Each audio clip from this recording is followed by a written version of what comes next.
Welcome दोस्तों, स्वागत है आपका हमारे YouTube चैनल पर। और आज हम पढ़ेंगे भौतिक विज्ञान का एक पार्ट है कि प्रकाश का परावर्तन और अपवर्तन। कि प्रकाश का परावर्तन किस प्रकार होता है और अपवर्तन किस प्रकार होता है। तो हम बढ़ते हैं हमारे पाठ की ओर। तो हमारा क्या है कि प्रकाश को हम इंग्लिश में कहते हैं लाइट। प्रकाश को इंग्लिश में लाइट कहते हैं। तो हम प्रकाश की बात करें तो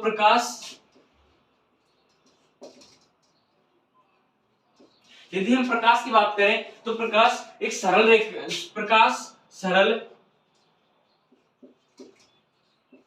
रेखा में गति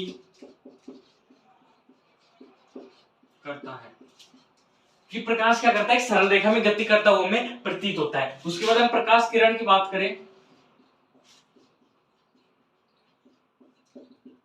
प्रकाश हमेशा एक सीधी रेखा को इंगित करता है, इसे प्रकाश किरण कहते हैं। प्रकाश हमेशा एक सीधी रेखा को इंगित करता है, इसे प्रकाश की किरण कहते हैं। उसके बाद यदि बात करें प्रकाश का वेग, ये हमारी बेसिक नॉलेज है।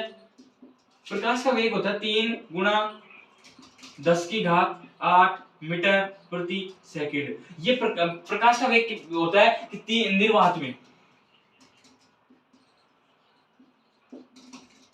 प्रकाश का वेग होता है निर्वात में 3 गुणा 10⁸ मीटर प्रति सेकंड। तो यह प्रकाश की हमारी होती। उसके बाद हम बढ़ते हैं प्रकाश के परावर्तन की ओर। तो हमें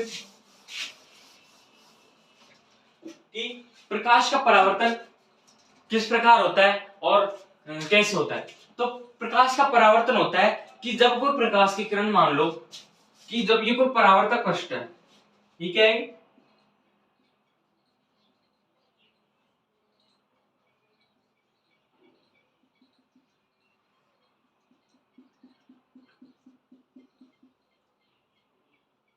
ये कोई परावर्तक पृष्ठ है। इस परावर्तक पृष्ठ से कोई प्रकाश की किरण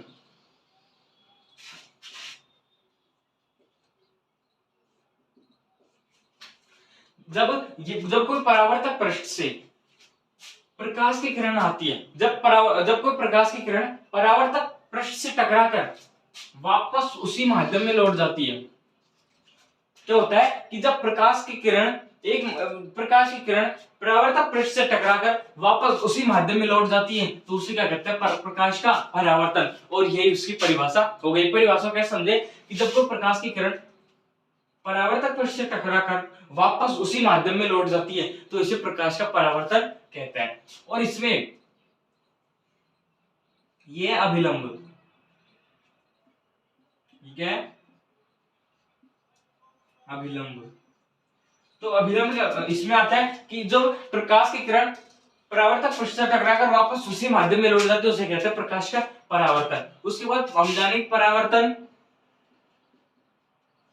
के नियम। तो प्रकाश का जो परावर्तन होता है उसके 2 नियम है।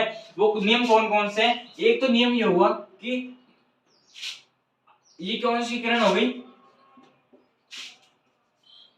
आपतित किरण। आने वाली किरण कौन सी होती है, आपतित किरण। और ये परावर्तित किरण।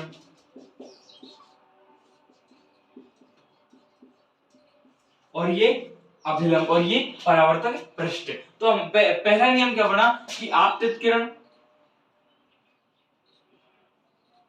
परावर्तित किरण तथा अभिलंब, आपतित किरण, परावर्तित किरण तथा अभिलंब तीनों एक ही तल पर स्थित होते हैं। आपने देखा होगा, देखो ये किरण भी इधर से यहाँ मिल रही है और इधर जा रही है, और अभिलंब भी इसी बिंदु से जा रहा है। तो पहला नियम क्या बना कि आपतित किरण, परावर्तित किरण और अभिलंब तीनों एक ही तल पर स्थित होते हैं। दूसरा नियम देखें, I बराबर आर।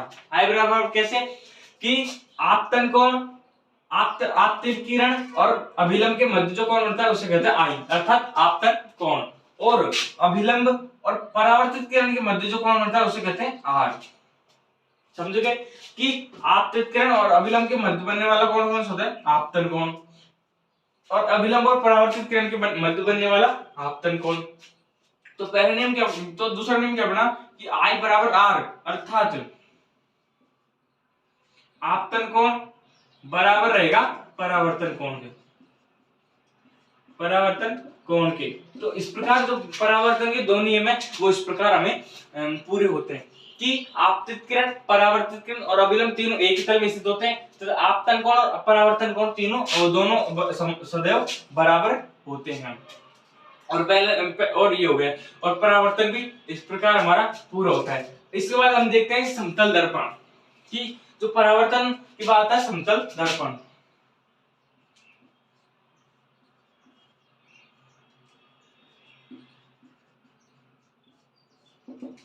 जो समतल दर्पण होता है इसमें क्या होता है कि इसमें समतल दर्पण आपने देखा होगा, आप भी अपने घर पर अपने चेहरे का प्रतिबिंब देखने के लिए समतल दर्पण का उपयोग करते हैं। इसमें जो प्रतिबिंब बनता है वो बनता है आभासी, इसमें आभासी प्रतिबिंब बनता है तथा ये बनता है सीधा। आभासी तथा सीधा प्रतिबिंब हमें समतल दर्पण से प्राप्त होता है। इनके कुछ गुण विशेषताएं वो विशेषताएं कि इसमें क्या होता है कि हमारा दायां भाग बायां और बायां भाग दायां दिखाई देता है, इसे पार्श्व परावर्तन भी कहते हैं।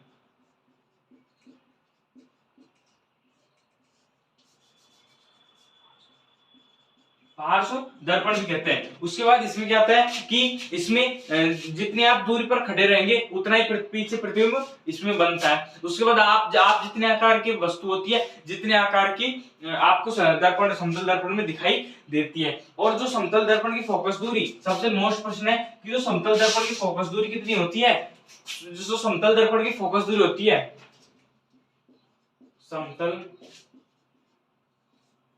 दर्पण की फोकस दूरी अनंत होती है, कि जो समतल दर्पण की फोकस दूरी वो कितनी होती है, अनंत होती है इसमें। उसके बाद इसे पार्श्व परावर्तन भी कहते हैं।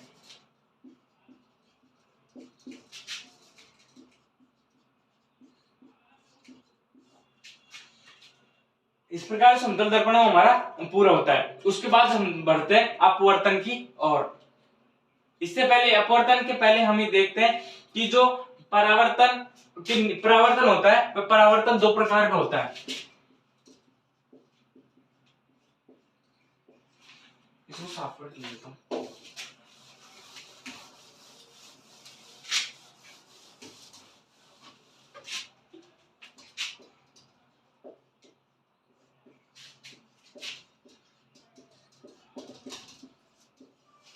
परावर्तन के कितने प्रकार के होते हैं? दो। एक होता है नियमित परावर्तन,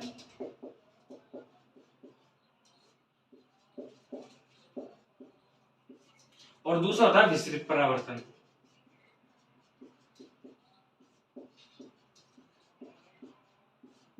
अब इनको समझेंगे किस प्रकार होता है। यदि हम नियमित परावर्तन की बात करें तो इसमें क्या होता है कि कोई चिकना परावर्तक पृष्ठ से कोई प्रकाश की किरण आती है तथा उसी माध्यम में लौट जाती है। इसमें ये होता है कि प्रकाश की किरण आएगी तो वह बिना पथ से विचलित हुई, अर्थात वह बिना किसी तरफ मुड़े हुए उसी माध्यम में लौट जाती किसी चिकने पृष्ठ से। इसमें क्या होता है नियमित परावर्तन में चिकना पृष्ठ। आप कितनी प्रकाश की किरण ले लो,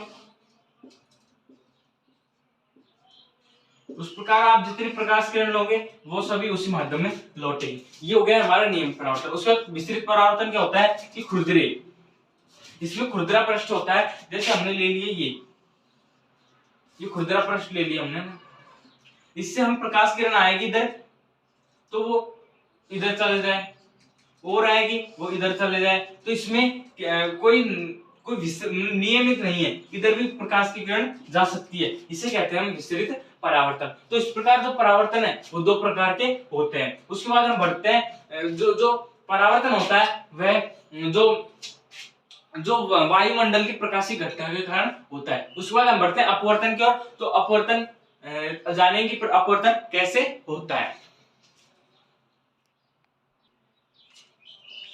इसके बाद हम देखते हैं अपवर्तन। तो अपवर्तन क्या होता है इसकी पहले परिभाषा देखते हैं। अपवर्तन की परिभाषा देखें तो अपवर्तन की परिभाषा क्या होती है कि जब प्रकाश किरण एक माध्यम से दूसरे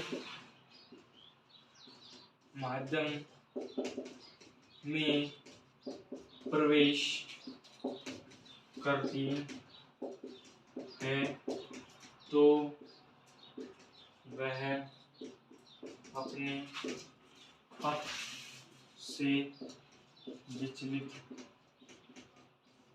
हो जाती है। हमने एक परिभाषा क्या पढ़ी, जब प्रकाश की किरण एक माध्यम से दूसरे माध्यम में प्रवेश करती है तो अपने पथ से विचलित हो जाती है। अब ये हो गई हमारी अपवर्तन की परिभाषा। अब हम इसे कैसे समझेंगे कि पहले समझाएंगे कि एक माध्यम से दूसरा माध्यम, ये माध्यम कौन से होते हैं? ये माध्यम होते हैं, एक होता है सघन माध्यम, एक होता है विरल। इस प्रकार सरल और विरल दो माध्यम है, इनके द्वारा जो अपवर्तन है उनकी दो कंडीशन बनती है। उन कंडीशनों को अभी हम जो चित्र के माध्यम से अभी समझेंगे। अपवर्तन की परिभाषा के बाद हम देखेंगे कि उसके दो माध्यमों में किस प्रकार प्रकाश की किरण प्रवेश करती है। तो पहले हमने लिए विरल माध्यम से सघन माध्यम में कोई प्रकाश की किरण प्रवेश कर रही है, तो हमने माना कोई एक भी प्रकाश की किरण जो आपतित हो रही है और वह सघन माध्यम से विरल माध्यम से सघन माध्यम में प्रवेश करती है। जब कोई प्रकाश की आपतित किरण विरल माध्यम से सघन माध्यम में प्रवेश करती है और तो वह क्या करती है कि अभिलंब की ओर झुक जाती है, अर्थात वह अभिलंब है, ये अभिलंब के पास आ जाती है। बल्कि इसको जानी तो और जानी चाहिए, लेकिन ये इसके अभिलंब की ओर आ गई अर्थात झुक गई। तो कंडीशन ए यही बनी कि जब प्रकाश की किरण विरल माध्यम से सघन माध्यम में प्रवेश करती है तो अभिलंब की ओर झुक जाती है।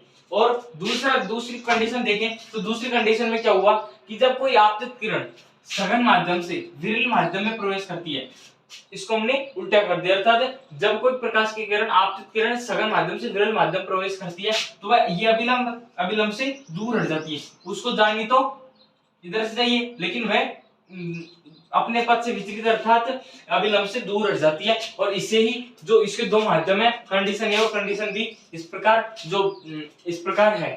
उसके बाद हम देखें अगला कि जो अपवर्तन होता है वह होता क्यों है, इसका अपवर्तन का कारण भी तो होगा कोई। तो हम अपवर्तन के कारण जाने, तो अपवर्तन का कारण क्या होता है?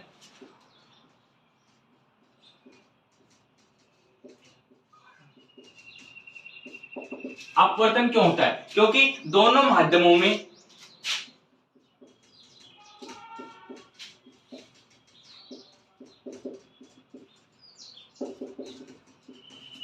प्रकाश का वेग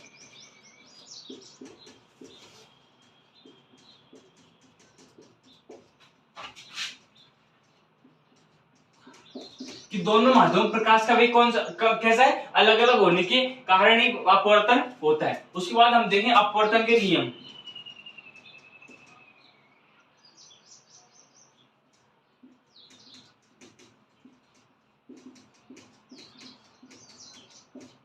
अपवर्तन के भी दो नियम है। पहला नियम हो गया कि हमने माना था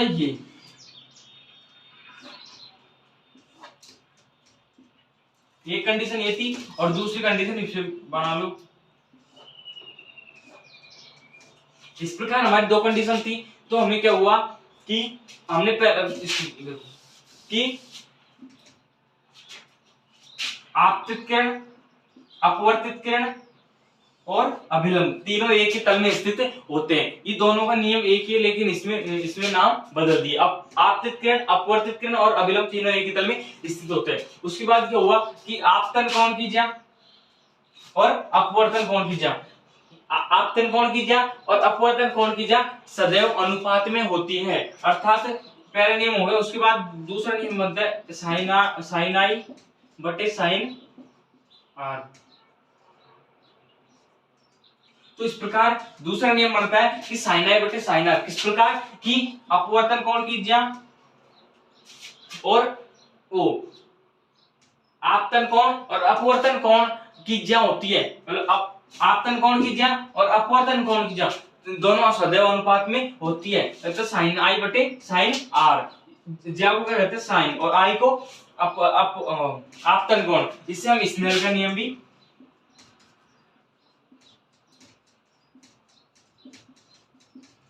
इसे हम स्नेल का नियम भी कहते हैं कि आपतन कोण कीजिए और अपवर्तन कोण कीजिए सदैव अनुपात में होती है और इस प्रकार जो हमारा अपवर्तन है वो पूरा होता है। तो आपको वीडियो कैसी लगी? यदि वीडियो आपको अच्छी लगी हो तो इसे लाइक भी कर लेना और चैनल को सब्सक्राइब कर ली मत भूलिए। और अगली वीडियो के लिए हम जल्दी लाएंगे और आपको और लिंक डिस्क्रिप्शन में मिल जाएगी।